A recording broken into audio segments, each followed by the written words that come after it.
L'opération a donc mobilisé aujourd'hui une soixantaine de pompiers. Un scaphandrier s'est retrouvé coincé sous l'eau, aspiré par le siphon d'une écluse au niveau du barrage de Pierre-Bénite. Sur place, les précisions de Lauriane Pellao.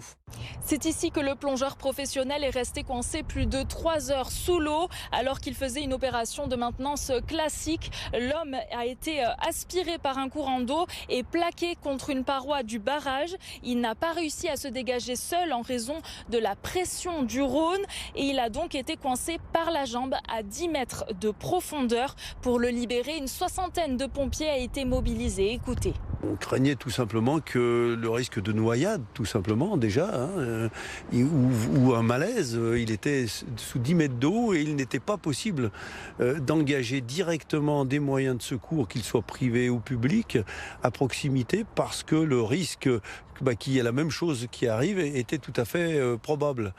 Et donc il a fallu mettre en place avec la CNR des dispositifs de sécurisation et d'isolement de la zone.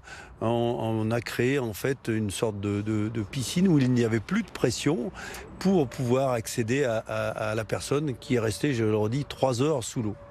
L'homme en état de choc a été transporté à l'hôpital Lyon-Sud. Son pronostic vital n'est pas engagé.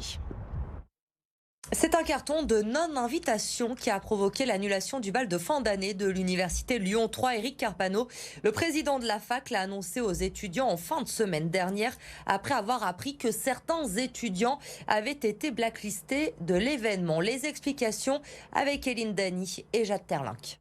Une association de l'université Lyon 3, la Corpo, a décidé d'exclure des étudiants du bal de promo de fin d'année, des étudiants considérés comme potentiel risque de troubles à l'ordre public. Une liste de personnes non conviées a donc été faite. Résultat, le président de l'université décide d'annuler le bal. La constitution de listes d'étudiantes et d'étudiants indésirables, la création et la diffusion de communications d'une violence symbolique très forte ou encore certaines pratiques dans la commercialisation des billets à cette soirée sont indéfendables et inacceptables. Jointe par téléphone, l'association étudiante organisatrice du bal dénonce des affabulations de l'université, des allégations et amalgames mis sur le dos de l'organisation. Mais la Corpo confirme qu'il y avait bien une blacklist d'une quinzaine de personnes.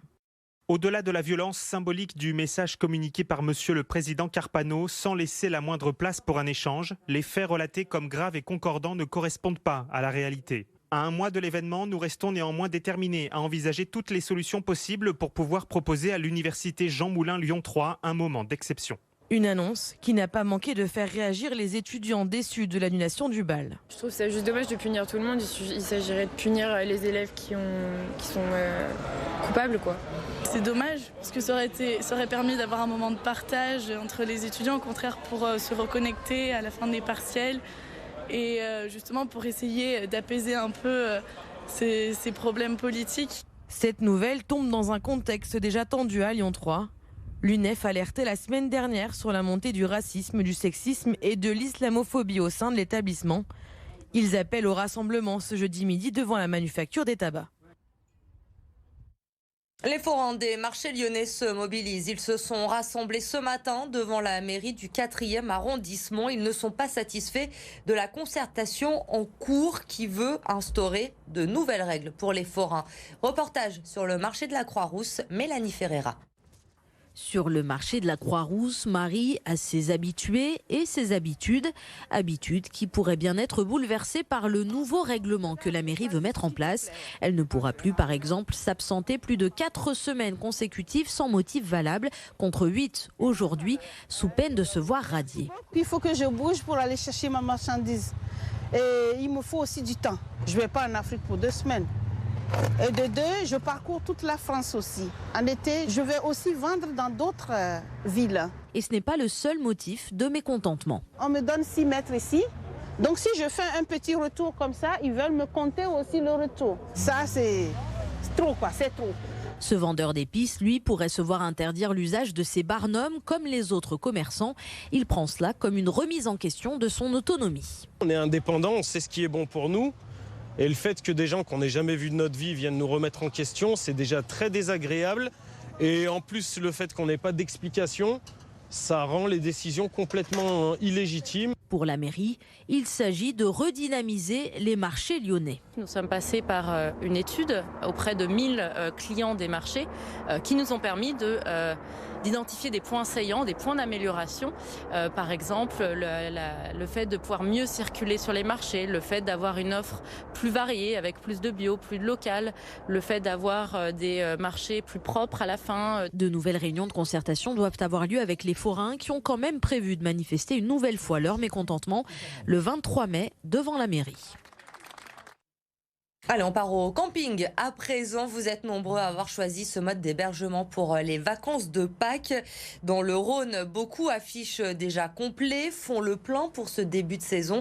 C'est le cas à Paumé, dans les monts du Lyonnais. Clémence Delarbre. L'ouverture de la saison, santé tout le monde. Ils attendaient tous ça avec impatience, se réinstaller dans leur mobil-home, profiter du beau temps, mais aussi et surtout retrouver leurs voisins autour de l'apéro. Un début de vacances idéal pour Martine, Hervé et les autres. On est tous en famille, c'est bien. C'est le moment de détente. Tous possèdent un mobil-home dans ce camping depuis de nombreuses années. Alors ici, ils se sentent comme chez eux. C'est très agréable le matin de se réveiller, d'avoir le soleil, de se prendre le petit déjeuner sur la terrasse, c'est super. C'est même beaucoup notre cocon de détente, relax, on souffle, on respire. On n'est pas loin de la maison, donc s'il y a quoi que ce soit, on est à côté. Non, et puis on est bien. Depuis la réouverture, en plus des résidents à l'année, le camping a fait le plein de vacanciers. Un début de saison qui s'annonce prometteur pour la suite. Pour le week-end de Pâques, ça s'est bien rempli d'un coup. C'était bien sympa. Ils sont partis lundi et le restant, donc je pense que ça va bien se remplir tout doucement. Vous voyez, un petit peu le planning, il se remplit tout doucement, mais sûrement quoi. Je pense que c'est un bon départ qu'on a fait. Une bonne nouvelle après ces 2 années compliquées avec le Covid. En tout cas, une chose est sûre, cet été, André et sa femme Nicole seront bel et bien là, emplacement 72 comme toujours. Et si vous restez à Lyon, que vous avez envie de profiter d'une balade à vélo sous le soleil, eh bien rendez-vous au kiosque situé sur la place Bellecour. La ville propose un nouveau service de location pour les Lyonnais, mais aussi pour les touristes. 30 vélos sont à disposition pour le moment. Le but, poursuivre bien sûr le développement des mobilités douces dans la ville. C'est important pour nous d'avoir en plein cœur de ville, ici, place Bellecour, à la croisée de beaucoup de chemins et juste à côté de l'Office du tourisme, d'avoir cette offre de location de vélo qui vient répondre à la fois à des besoins, on va dire, du quotidien. Vous pouvez avoir simplement un besoin pour la journée quand vous êtes lyonnaise ou lyonnais. Mais ce service, il est aussi accessible, bien évidemment, en tout cas, il cible bien évidemment les touristes. Et on cherche de cette façon aussi à promouvoir un tourisme plus durable. Donc aller découvrir bien évidemment le cœur de ville à vélo, mais aussi grâce aux services de location notamment de vélos électriques, vous pouvez aller plus loin, vous pourrez aller jusqu'à Miribel-Jonage, vous pourrez aller découvrir l'île Barbe, qui sont des lieux qui sont habituellement moins accessibles aux touristes. Après la victoire contre Bordeaux dimanche, l'OL doit confirmer dès demain soir. Les Lyonnais se déplacent à Brest pour le compte de la 33e journée de Ligue 1. Il reste encore 6 matchs avant la fin de la saison pour décrocher une qualification pour l'Europe la saison prochaine. Écoutez Peter Bosz au micro de Lola Colomba. Un match bien sûr pas facile parce que, à part le match de Bordeaux, là, ça fait 2 jours, j'ai pas eu un match pour nous facile cette saison. Donc je ne crois pas à Brest, ça sera un match facile encore. Donc, il faut tout donner, rester concentré, jouer avec les principes de jeu qu'on a et faire des choses à 100%. Le message, c'est toujours pareil. Il faut travailler à l'entraînement parce que quand tu es en forme à 100%, tu peux donner au match 100%.